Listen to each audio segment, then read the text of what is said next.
Today we're going to cover all things lovey. We are going to discuss when is the right time to introduce a lovey, how to choose the right lovey, and then finally I'm going to provide you with tips on helping your child to attach to their new comfort item. Let's start off by talking about when to introduce a lovey. So the AAP recommends that for the first year of life, only a baby is put into their crib with nothing else. Therefore, you definitely want to wait until your child is over a year. That's because under a year, the lovey could pose a suffocation risk. And I know you want to keep your baby safe, and so do I. So I highly recommend waiting until your child is the appropriate age. And I have to say, I've worked with thousands of babies under the age of a year, and we never ever use a lovey, and it has yet to pose any issues when it comes to teaching a baby to fall asleep on their own. They really don't need anything else but their own internal skills to fall asleep. However, it can be a helpful tool for older children, especially toddlers who are around 2, 3, 4, even 5-year-olds. In fact, my daughter, who is 9, still sleeps with her lovey to this day. So although introducing a lovey isn't going to solve all of your children's sleep issues if they're currently struggling, it can help them feel a bit more secure and comforted at bedtime and overnight, because that's a time where they feel a little bit vulnerable and they want to be with an attachment figure, especially you, which I'm sure you want to avoid because you need your sleep too.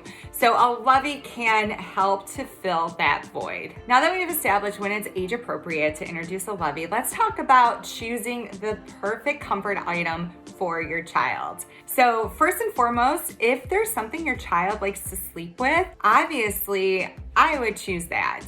Even if it's not a traditional lovey, such as, a little stuffy or a blanket. My son used to sleep with a dump truck when he was 2. And you know what? That dump truck provided him with just as much comfort as my daughter's little soft bunny provided her. Even if your child has yet to form an attachment to an item for sleep, you can still have them be part of the process. And I highly recommend it because that way they're gonna already be bought in from the get-go. And with toddlers, they love their control. So the more control you can give them, the better. When coming up with a few options to present to your child, make sure that the object doesn't have any loose parts like buttons, because that can pose as a choking hazard. And again, we want to keep your kiddo safe. Another reason you're gonna want to only choose one lovey is because you're gonna need a backup just in case you lose it. You're gonna wanna travel with your lovey so that your child has that comfort when they're away from home. It's gonna be even more important. And let's face it, things get left at the hotel room. Am I right? I always leave something, and God forbid you leave your lovey. You want to make sure you have a duplicate waiting at home. So now that we've chosen the perfect lovey, let's talk about ways that you can help your child bond with it. I bet if your child had it their way, you would be their lovey, or maybe you already are their lovey. Whatever the case, it can be really helpful to actually wear the lovey around the house. You can stick it in your bra so that your scent rubs off on it.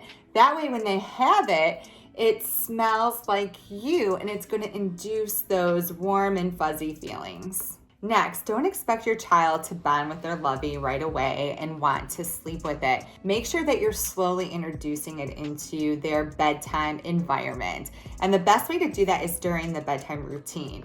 You can give it to them while you're feeding them. Even if they're under a year, you can start introducing the lovey that way during feeding time. You can have it part of story time. You can have it tell the story, but have it involved in the bedtime routine as much as possible before expecting your child to want to sleep with it. Another way to help support the bonding process is to have your child name their lovey. That way it feels a little bit more personal.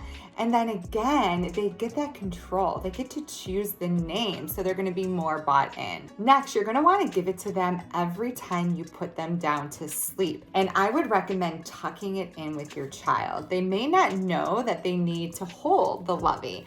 So tuck it into the little nook of their arm, each time you put them to sleep. Now, again, your child may not form a strong attachment to the lovey right off the bat, so don't give up. Do this each and every night. I hope these tips help your child to form a special relationship with their lovey, just like my daughter has with her Bun Bun.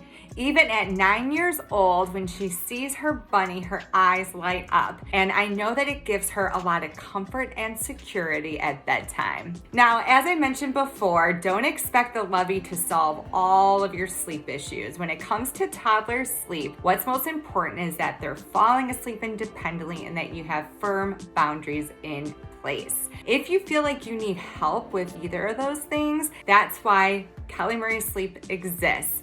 We can work with you one-on-one to come up with a customized plan to help your toddler fall asleep and stay asleep independently. If that's something you're interested in, you can schedule a complimentary discovery call on our website, Kelly Murray Sleep.